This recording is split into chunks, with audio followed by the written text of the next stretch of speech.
പ്രവാസം എന്നത് കേവലം ജോലി മാത്രമായി ഒതുങ്ങേണ്ടതല്ല എന്ന് പലപ്പോഴായി നമ്മൾ പരസ്പരം പറയാറുള്ളതാണ്. അങ്ങനെയെങ്കിൽ നമുക്ക് എന്തെല്ലാം ചെയ്യാൻ കഴിയും?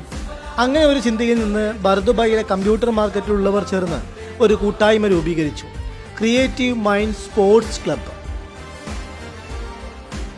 കലാ, കായിക, സാമൂഹിക മേഖലയിൽ ജോലിക്കിടയിൽ കിട്ടുന്ന സമയം വിനിയോഗിക്കാനാണ് ഈ കൂട്ടായ്മയുടെ തീരുമാനം. ബർദുബായ് കമ്പ്യൂട്ടർ സ്ട്രീറ്റിലുള്ള മുഴുവൻ കമ്പ്യൂട്ടർ ഷോപ്പിലെയും എംപ്ലോയീസിന് അവരുടെ സ്പോർട്സ് അതുപോലെ തന്നെ ആർട്സ് വിഭാഗങ്ങളിലുള്ള അവരുടെ കഴിവ് തെളിയിക്കാനുള്ള ഒരവസരം ഉണ്ടാക്കി കൊടുക്കുക എന്നുള്ള ഉദ്ദേശത്തോടു കൂടി ബർദുബായ് കമ്പ്യൂട്ടർ സ്ട്രീറ്റിലെ മികച്ച സംഘാടകർ എല്ലാം ഒരുമിച്ച് കൂടിയിട്ടുള്ള ഒരു പുതിയ ക്ലബ്ബാണ് creative mind sports club CMS എന്നൊരു ക്ലബ്ബ് ഇവിടെ രൂപപ്പെടുകയാണ്. ലോഗോ പ്രകാശനവും ആദ്യമായി നടത്തുന്ന ക്രിക്കറ്റ് ടൂർണമെന്റിന്റെ ജേഴ്സി ലോഞ്ചിങ്ങും ബർദുബായിലെ ഫുട്ബോൾ റെസ്റ്റോറന്റിൽ നടന്നു. ബർദുബായിലെ സാമൂഹിക പ്രവർത്തകരെ ചടങ്ങിൽ ആദരിച്ചു.